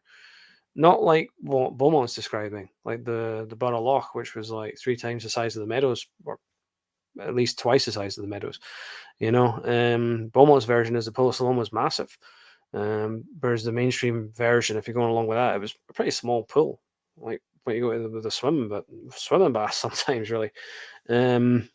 But the Pool of Bethesda, the Norloch was, well, the official version of history is that the Pool of the Norloch doesn't really exist until James III, because there was St. Margaret's Well down at the bottom of the Castle Rock, and there was like a stream that went through there, and maybe like a pond or a loch, and he dammed up where the Waverley Bridge is, created that. What was that, around about 1560 or something like that, and all the water was allowed to flow in, and it created like this artificial loch. But the inference is that there was something there before anyway, how large it was before the reign of James. No, not 1560, 1460. Beg your pardon. But anyway, so like in the 15th century, created this artificial loch. But the fact that he created an artificial loch implies that there was at least a source of water, if not a loch, already before that time. So here's a couple of images. So you've got like, what was it saying before about the Brook of Gihon? Jerusalem possessed an adequate water supply from natural sources, including the Brook Gihon, which descended from the Mount of Olives. And according to Beaumont, that was Arthur's Seat. So maybe that image there on the left-hand side is the Brook of Gihon going into Edinburgh. And then on the right-hand side, interesting, you've got what appears to be the Nor Loch. It's kind of difficult to kind of make it out, but that appears to be North Bridge on the right-hand side. It looks a bit like an aqueduct, but that's actually North Bridge, because the image in the background is Carlton Hill, as far as I can make it out. Pretty interesting, though. When you see the old drawings and images of Edinburgh, if you go to like the art galleries on the Mound, or if you go into the printer shops, there's a few of them. Pretty scant. Yeah. It's worth going into these old shops, the old prints of Edinburgh, the old drawings and the old plates and the old kind of paintings in some cases, but they're mostly drawings. There's a couple of places where you can find them. One of them is in the Westport area before you go into the Grassmarket. Another one is when you get into the Canongate, just past the traffic lights at the World's End. There's a shop there that's got the old prints of Edinburgh. Absolutely invaluable source if you're getting into all this sort of thing, like the old prints and the old drawings of Edinburgh, the old sketches and the old maps and all this, because they're pretty scant online. You might actually have more luck actually going to these shops in person and trying to find them, because Google doesn't really offer up very much. But yeah, so that potentially could answer to a lot of what Beaumont is saying in this slide here. So the Street of God, or Gad. So the city of Edinburgh, in all main particulars regarding streets and other notable features, accords with Old Jerusalem. Well, according to Beaumont, the hill Acra has been described as the high, and it led upwards from the lower marketplace, ultimately called the Street of God, in the vicinity of the temple. Parallel with this hill, but not so high as Acra, lay another hill separated by a lesser valley. The Cowgate to the south of Canongate and High Street answers to the second hill and is separated by a slight valley. Near the base of Old Edinburgh was the Netherbow, the gates to the upper city, described as a barbican-like structure, which may have existed in Roman times. I wouldn't be surprised at all. From here, the former Leith winds leads to that port, and another goes south. The Canongate was the main avenue from the city to the palace, of great historical importance, but today a place of squalor and shabbiness. Well, not really now, but maybe the 1950s. Up until the 1960s, that part of Edinburgh really did fit that description, but not nowadays. It was an ecclesiastical borough on its own, apart from the cathedral, whose claims were urged by Sir Walter Scott in connection with Holyrood House, whose traditional founder was a Saint David, a famous personage. Does it mean King David? I think he does. In St. John Street, which enters the Canongate by an archway, stands the Kilwinning Lodge of Freemasons, believed to be the oldest existing Masonic lodge in the world. It is dedicated to St. John the Essene, and the Essenes in the later history of Jerusalem after the fall became a most important sect, possessing a house or lodge near one of the gates of the city called the Gate of the Essenes after them. So the first thing to pick up there is the last thing that's written. Is he saying that the Essenes became the Freemasons? I wouldn't be surprised if that was the case. I'm not sure about that. Like, there's probably a connection somewhere along the way. So let's go through it. Sorry, go ahead. Are you going to say something? No, just totally agreed. So, you were saying St. David. St. David, what was that? Yeah. See, that's interesting. King David, the first of Scotland, he was known as Saint David, but I think I read it somewhere. He was never officially canonized by the Roman Church. He's recognized as a saint, but they never canonized him. And you do have to wonder why. What was behind that? He canonized his mum, Margaret. She's the only. But not him. That's bizarre. I know. Why not refer to him as King David? Yeah. But yeah, like St. John Street. There's a lot of St. John references in Scotland. Like Perth was originally called St. Johnstown, hence the football team St. Johnston. Yep. I think I mentioned before was the capital of Scotland during the Wars of Independence. You're breaking up a wee bit, mate. And Holyrood means Holy Cross. So strong. If you go back into the lineage, which I think we covered the last time, Margaret was of the strongly Jewish heritage, but converted to Christianity. St. David would have that same bloodline. So, yeah, and also the Canongate was a separate town until the mid 19th century. It was established in 1128 as a royal borough. Was it a royal? No, it wasn't originally a royal borough. Edinburgh was a royal borough originally. I don't think the Canongate was until a bit later on, but they were separate towns until the middle of the 19th century. And the Canongate was the priestly area. Sorry, go ahead. I'm sure when I was over at Iona, I'm sure that there was a bit called the Street of God as well. And again, they still had the cobbles, and some of the cobbles where they'd walk. But they said on the plaque that was meant to be copying the Jerusalem one. The same. Was it the Street of the Dead? Maybe it was the Street of the Dead, or Street of God. It's one of the two, but it's on Iona, and it mentioned Jerusalem. I'll need to bring that up one time in a video. Yeah, pretty interesting. What was I going to say there? There was another thing I was going to say. I think it's quite confusing how he goes into the city of it. He begins with the city of Edinburgh, and he's like, blah blah, Lower Market Place, blah blah, ultimately got this Street of God, and then he starts talking about Accra. Again, he's like, parallel with this hill, but not so high, as Accra lay another hill, separated by a lesser valley, the Cowgate to the south, and it feels like he jumps from the Jerusalem over there in the Middle East to the Edinburgh again. It feels like he's going back and forth, and it sort of scrambles your brain. Like I said, it's almost like the cup with the ball. And he puts the ball under the cup and he's moving it around. And he's shuffling around. It's just the way it's all sort of thrown at you. You need to sort of read over it a couple of times, to sort of you do. Take it in a bit. That's why I create the presentations with the images in the first place, because if you don't have the images, it becomes like, what the fuck? The reason I create these presentations is as much from my understanding as anyone else's, quite frankly. But what I think he's saying, and this is kind of a guesstimate, is the valley, because remember the Esplanade is artificial. So the valley between the castle and the lawn market was like the greater valley.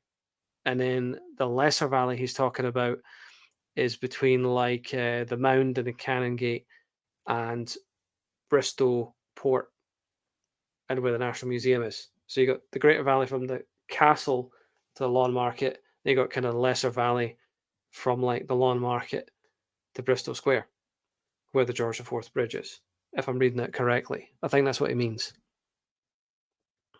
Right. St. John, very interesting. But yeah, St. John, the theme of St. John comes up a lot in certain areas in Scotland. I do know that. And what you're saying about Iona is very interesting as well. The whole thing about the Celtic Church and the Roman Church and the differences between them and all this. When Scotland was Jewish goes into that, by the way. The whole differences between the Celtic Church and the Scottish Church and the Roman Church. Mark Saint Margaret. She was the one that actually put the final nail in the coffin for the Celtic Church in Britain. I wouldn't be surprised. This is Scotland. Right, we're going to the next slide. We could probably sit and try and pick away at this, but I know there's whole other things that a lot of the stuff in that slide you need whole presentations to go into a lot of the things that are brought up there. You're absolutely right. You kind of get too twisted on it. So yeah, again, what we said about the baronial Scottish style. Remember I brought up earlier with the Writers' Museum a few slides back with the round turrets and all that. the Netherbow port looking exactly like that. And that was demolished in the middle of the 18th century. Sorry, go ahead. That was the one that I actually remembered hearing there was a big outcry about it getting demolished. I'm sure there was some of this left over, and it wasn't like in the picture. I think they only had a couple of towers and the sort of gate structure. I didn't think they had the clock, but they still had remnants of this tower in Edinburgh, I think, during the 1700s, mid 1700s or something, and then it got knocked down. And I'm sure there was an uproar by the public. I'm sure it was like one of these sort of structures that stood in Edinburgh, and people admired it, kind of thing. But I remember that. And look what replaced it. Get a fucking traffic lights building. Oh, you mean the Scottish Storytelling Centre? No, I'm saying look at the lodge. Is that what is in place now? What? Oh no, that's way further down. Is it further down? That's not in the same area. No. Right. No, even look at the styles. Look at the styles. The building. Look at that. I mean, that's just a crappy looking building. That lodge. It's funny because lodges never usually have so many windows. It's quite an odd lodge, that one. Because they didn't want you to see what's inside. Right. Well, the one thing I would say about the structure on the left-hand side, the Netherbow port, is at the top of the Scottish Storytelling Centre, you can still see one of the original bells. They've still got it there. Have they? Yeah. Cool. And where the John Knox house is, it's right up at the top. Yeah, Kilwinning Lodge number 2. Yeah, that's interesting when you go back to what it says about the Gate of the Essenes. But also, I will say this, there's a difference between the Templars and the Hospitallers. Those two orders. I do know that the Hospitallers, number 1, are older than the Templars. They came first.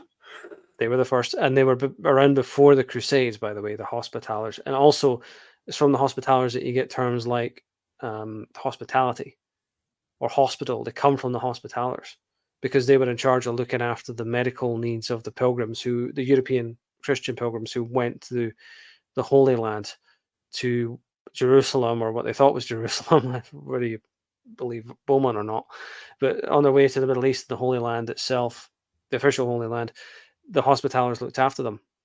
Whereas the Templars, they're not the same, because they were like originally a medicinal order, but they were also warriors because you had to protect the pilgrims as well. Just kind of rambling now. Any other thoughts on that? No, that was quite a long time on one slide. Yeah. Sorry, I get a bit carried away. This is the last slide anyway. Right, so the temple area. So from the time of the overthrow of Jerusalem, I guess he means, and perhaps before Edinburgh had possessed its own magistrates, etc., as in the case of York, and had its own church by the toll booth. So the image that you see on the top right is the toll booth, which was demolished in 1817. And what you're saying about the Netherbow port being beloved of the city and the people of Edinburgh, the toll booth was the exact opposite. Nobody mourned the loss of that. In fact, where you see the heart of Midlothian, just outside of St. Giles Cathedral, people spit on the heart of Midlothian. The reason they do that is because that was where the front entrance to the toll booth was. Anyway, of its other streets, we possess no names, although Josephus describes the steep streets, many of which the rulers tried to level up towards the temple area.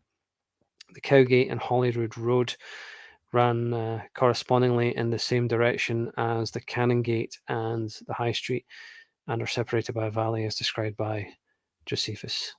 And the image on the bottom right is Parliament Square outside of the temple. See that's such a sneaky, right.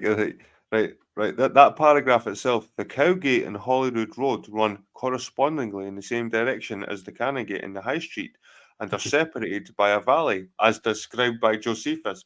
Did Josephus really talk about the Cowgate and Holyrood Road? Massive. Yeah, exactly. What the fuck? Yeah, this is where Beaumont's kind of putting his stamp on it, isn't he? This is where he plays the ball under the cups, and he starts moving, and he does the switch around your mind. You're like, holy shit, is he talking about? What was he talking about now?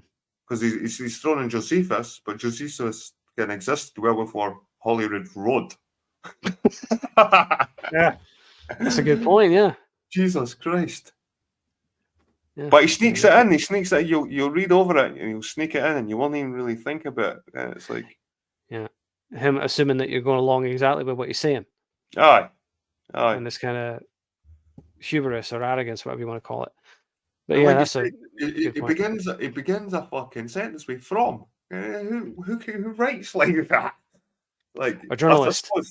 I suppose, like you could start like from the beginning of time, or I don't know, kind of like from just seems like a shitty sort of way to start. From the time of the overthrow, like you said earlier, like who overthrowed? Was it Edinburgh that overthrowed? Was it the Maccabee? What was it? With the Herod? Was it? And who was overthrown? Well, And it said Jerusalem. Edinburgh here possessed its own magistrates. Mhm. Of its other streets, we possess no names, although Josephus describes as steep streets, many of which the rulers tried to level. Many of the rulers tried to level up towards the temple area. All right, what does that mean? Level up? Does that mean? Oh, it's like an altered Walk? beast, you know. Power up. No, I know it doesn't mean that, but that's what I think. Like level it up, like Call of Duty, like you just killed 100 people. I'm leveling up, man. Yeah. Now, does he mean leveling something? Like when you level Mhm. something, or is it just climbing up to the hills? Climbing up the hill. I think it means they tried to smooth it out so it wasn't so difficult to get up, or I don't know. I Oh don't know how right, you when you're smooth trying that to because you're on level a up. slope. You're on a slope anyway. You know, not really much you can do when you're walking up a hill. Mm-hmm. When you're walking up a hill, you're walking up a hill. You know. Aye. But also, that's a callback to part 1, where he describes the shape of the horned moon, if you remember. Mm-hmm. Do you remember that? Like Yep. from like St Giles down to Dynamic Earth and Holyrood Palace. It's like it slopes like this, kind of like that, and then there's a bit that's like that. And I actually had a slide after this one that I actually ended up taking out in the end because it didn't really look that great. But you can see it on like Google Maps and Google Earth. It is kind of like a crescent or a horned moon from Yep. like uh, St Giles down to Holyrood.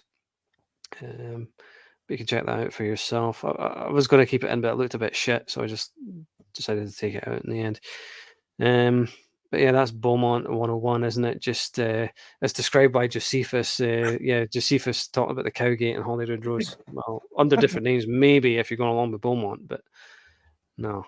But maybe that's what he's trying to do. Maybe he's trying to drag you into that sort of that haze. Like just imagine like the Canongate and Holyrood are Jerusalem. And Josephus was describing these places and Yeah. as biblical. Maybe he's trying to make that kind, or maybe he's just being a dick again. Because Yeah. he could have ended that with separated by a valley. Full Yeah. stop.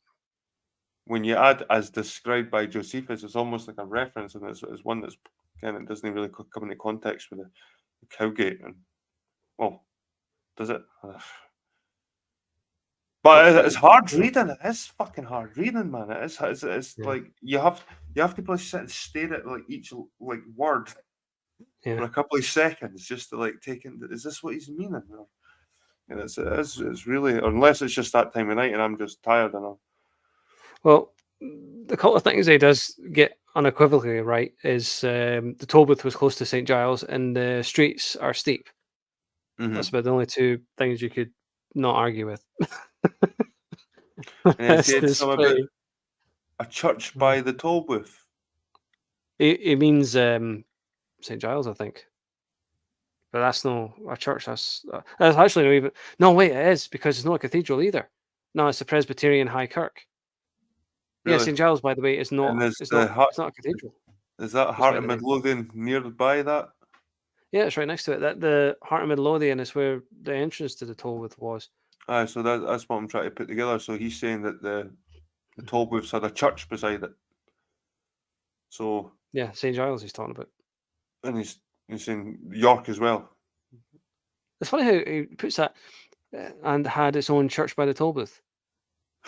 So people who don't know what St Giles is, looking at the cathedral, it's not a cathedral. It was in the 17th century, isn't it now? It's the High Kirk of Edinburgh. People are going to be going around like on Google Maps, like, where's this church by the toll booth? Where's the toll booth? What's the toll booth? You can make it clear by saying the toll booth, which is marked by. See, this is why books need editors. Even when Scotland was Jewish, was guilty of this up to a point. books are not edited anywhere near enough because you need folk who have an outside perspective to look through this stuff and point the flaws out. Because the thing about you writing a book is you're writing it from your own perspective.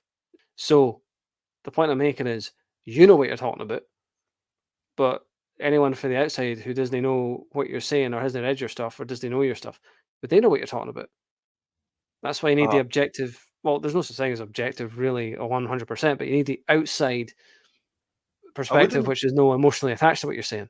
I wouldn't say to get an editor in to change anything because then you're just losing the information, really. But how to structure it in a way that you can sort of take it in better and process it better, and then kind of just like a book. You read a book, you've got chapters, can you've got, and again it's like you've got a middle, you got a beginning, a middle, and an end. Can you've got structures in writing that can makes your brain taking information better. And I just feel like with this stuff, it's just all over the place, and it's hard to. And it's the thing is, this is a frustrating thing. See, when I'm interested in something, I absorb it. I like it and I absorb it. But when this is making me feel like if it's making me feel like I'm reading something I didn't really want to read because of the way it's like I don't know. It's just it should be something I'm really into, but because of the way it's written, I feel like it's like meh. Oh, it's a valid criticism, certainly. Because the topic's brilliant. It's just I wish it was more presented in a better way. Yeah, it makes it to make it more broken it's down. not your presentation. It's not your presentation. Oh, I know that. I know. It's his writing. You know what I mean? It's his writing. Nothing wrong with the presentation. You're just presenting what he's written, and it's crazy sometimes. Just try to where's the beginning? Where's the middle? Where's the end? We're all over the place. We're just going on this Willy Wonka fucking tour. Well, like I say, that's why I do the presentations, and that's why I put such effort into them and put the images on the right hand side, because at least when you got the images, that kind of what's the word? It kind of puts you in the mind frame maybe better, or that's what I'm going for at least. That if you see it, you can kind of relate to it better. Because there's one thing to read about something; it's another thing to see it. When you can see it, you can kind of understand it better. Hopefully, that's at least the idea. There is a part 3 to this, by the way. I'm sorry to torture you. No, it's like I said, I like it, and some of the things are pretty cool, and some of the wee bits of information are pretty cool in it. And like I said, whether Edinburgh was the original Jerusalem or maybe it's the new Jerusalem, because that's what people didn't realize, that there's not just going to be one Jerusalem. There's going to be a new Jerusalem, and maybe Edinburgh has been chosen as that fucking place. There is certainly all those theories on the internet and all that. But notice as well, Edinburgh, the original Jerusalem, not the only Jerusalem. There are strong Jewish connections with Edinburgh, whether Beaumont is right or Beaumont is a complete fucking lunatic. Either way, that doesn't even matter. The Jewish connections are there, and they're all over the place in Edinburgh. Like there's Jacob's Ladder, for example, Sorry, go ahead. I was going to say, and because they've been discriminated against through history for thousands of years, do you think they're going to be standing there going, "Hey, we're over here"? I mean, of course they're going to give you a wee fucking eye. We're over there. We're over in that warm place. When they're here rubbing their hands on their fucking multi-pound pussies, and they've just merged with society. You know what I mean? Well, I don't think it's quite that sinister at all. I think it's just over time the crypto-Jewish connection's been just kind of lost. And, Hirschman and Yates have just picked up on it and put a bit of a light on it, kind of thing. But it's very puzzling why they just left Edinburgh completely, because there's more connections in Edinburgh than there are anywhere else, as far as I can see. There's strong connections with Aberdeen, certainly. There's certainly strong connections with Glasgow. There's a number of connections with Stirling. They're not that numerous or obvious, but they are there. Ayr, who cares about Ayr? But, there are connections. You need it. You breathe. Well, AYR, Ayr. But, and they go into like the graveyards and the cemeteries, and they point out the thing about these Jewish connections as well is they're Judeo-Moorish or Judeo-Islamic or Arabic in a lot of cases. They're actually tied together quite a lot. You'd be surprised. Like, there's loads of when Scotland was Jewish presentations yet to go, loads of them. I've also still got to wrap up the Beaumont presentations, the Silurian Wars with Rome. That's very interesting. And then, by the way, Jed, if you think this is all over the map, and if you think this is fucking torture, oh my God.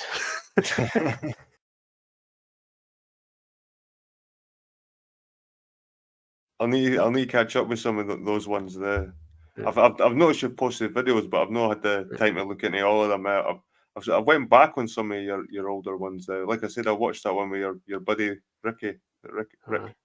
I'll go back and watch a couple of ones that I've kind of that sort of took my fancy sort of thing. But I'll need to look at the Silurian Wars and stuff like that as well. I've only posted 1 out of the 5 of those yet so far. I'll certainly get into it. If it was delivered in a better way, like more people maybe can gravitate towards it. But it's maybe just me. It's maybe just like I said. It's not. I could be reading it wrong or whatever. It's not just you, believe me. It really isn't. I know you got off your head trying to figure this stuff out. Are you up for doing part 3? There's only one more part to go. That's the good news. Definitely. we'll get this done, man. Yeah. But I do, like I said, I'm definitely into the idea that, like, early Christianity was in this part of the world, at the very beginnings, and whether Jerusalem was in Edinburgh, or whether it was in France, or it doesn't matter, because I don't think they even called it Jerusalem back in those times, did they? Was it Judah? I'm sure I was watching a rabbi and he was saying it was known as Judah, and then the other, it was known as Judah back in ancient times. Yeah, there was an old name for. I think Judah was the kingdom. In terms of the city as well itself. But there's a rabbi. There's a fucking rabbi, mate. Yair Davidi. Have you heard of him before? Yair Davidi. He talks like that. He's an old Jewish guy that rambles in the camera. Yeah. He's talking about the connection between the tribes of Israel and Europe. The Brit Am movement. That guy. Yep. But he's an old rabbi saying he's an old rabbi saying all the like the Scots, the Irish, the British, and the English, the Saxons, the French. He doesn't go as far as Germany. He thinks they're maybe they were sort of against the tribes, and he does think they're for the same sort of branchy people, but he thinks they were the ones that went bad. They went bad. Well, we were part of like Jacob's tribe, kind of the Western tribe. But he's a rabbi. He's living in is it Tel Aviv? Maybe it is Tel Aviv, but he's living in Israel right now, and he's saying that European peoples are connected to these lost tribes for the Bible, and he is a Jew. Yeah, it's complex, man. When you get on all the different tribes, like the tribes of Judah, tribes of Israel, and all that, and the symbols like the lion's Judah, I think. Pretty much, the Lion of Judah. So that's their symbol. I've also heard the theory the unicorn was something to do with Israel. Don't know. But when you got the lion and the unicorn side by side like that, you think, okay, maybe something there. Remember the presentations we did before on the Lacedaemonians, the Spartans or the Macedonians, the connection with the unicorn. There was all that. It's just very puzzling. We're nowhere near figuring this out, folks. But if the royal families do think they're connected, and the Queen and the Charles and all these fuckers, man, they think they go right down to like King David again. Like they think they can trace their lines right down to these people, and that's no, I don't know kind of they believe that 100% themselves, but that's apparently. And so if these kings in the past thought they were connected, who's saying they didn't model some of their cities on the fucking cities they were meant to have came from originally? Yep. I mean, so if they think they come from these lines of Jewish kings and things like that, who's saying that if they're in Edinburgh, let's build a city that's similar to that city over there? I mean, and this is why we're finding so many parallels. Once again, the original Jerusalem, right? Not the only one. Because a lot of the Europeans, like out of Britain, out of England, out of Scotland, when they went to the States, they ended up founding towns which were the same name. You find New York. and you probably find in Edinburgh and Oh, Aberdeen there is. over there. Dundee, you find every place over there. If you look at all the little, tiny little places there, you find like Scottish places all over the place. Even surnames, kind of like they use the surnames, and you'll see surnames as places like McKinley and things like that over in America, little towns and states. Well, it's going to be interesting when I get into the whole when Scotland was Jewish. I'm still in two minds whether Jewishness is even a race, because it's kind of something that's I've always sort of found hard. Is it a race? Is being Jewish being racially Jewish? Like I don't think being a Jew is a race. I don't think it is. I think it's more religious based. Obviously it's an ethno religion, but it's like saying Brazilians are a race. Are Brazilians a race? They're an ethnicity, but they're not a race.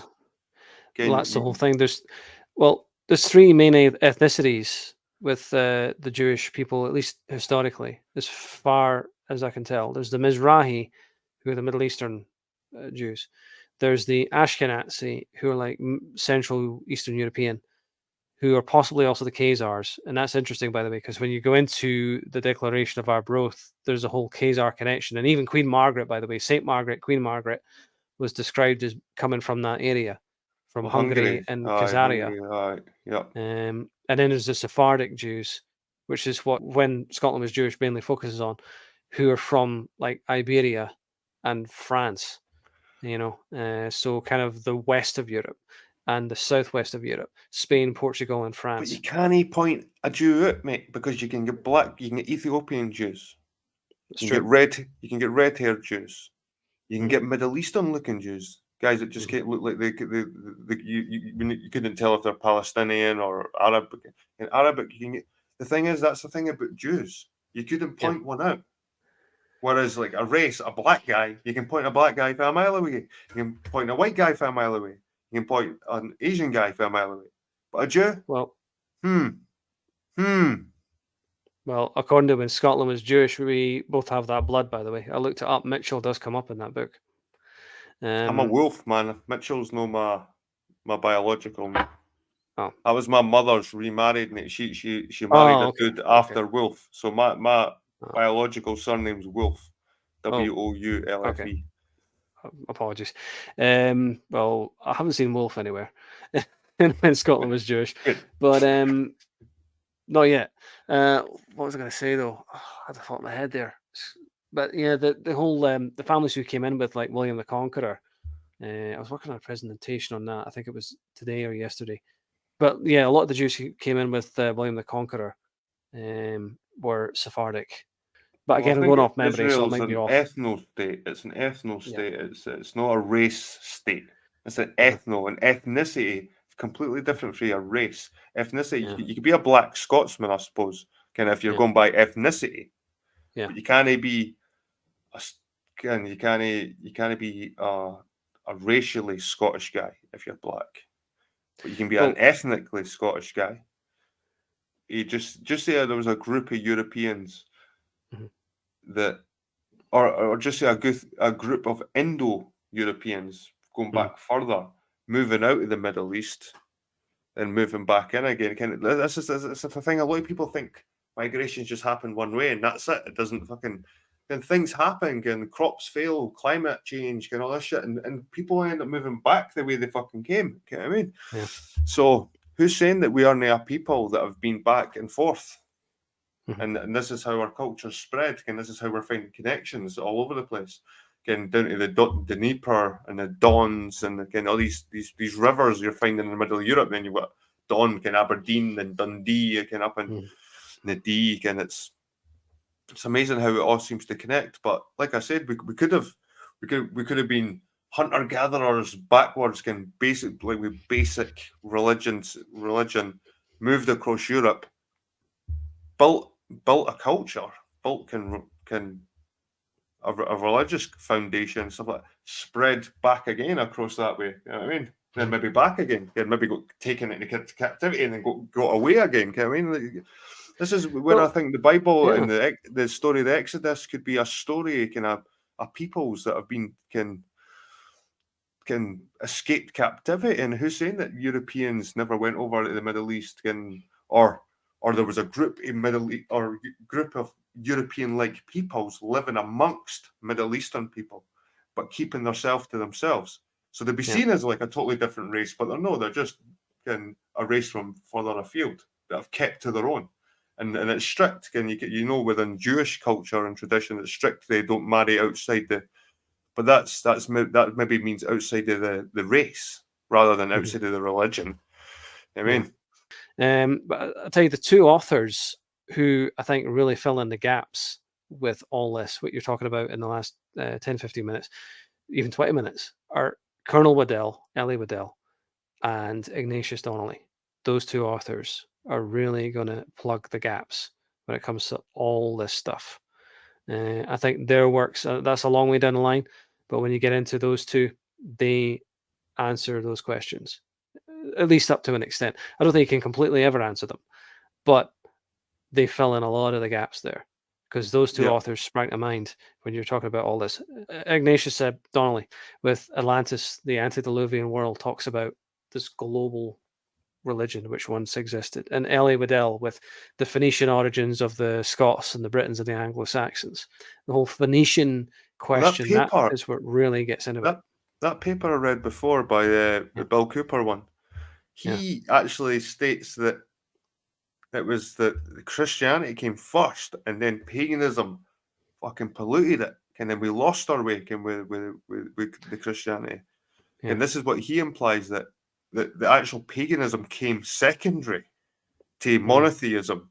Again, like us believing in the one God, paganism came afterwards, and when we lost our way. And like he insists that we always knew that there was one God, because we came from Abraham, Noah, and that line, so we knew there was only one God, and suddenly we lost our way, adopted other culture, other gods, all this stuff, and then they said again, sort of jump back on it again.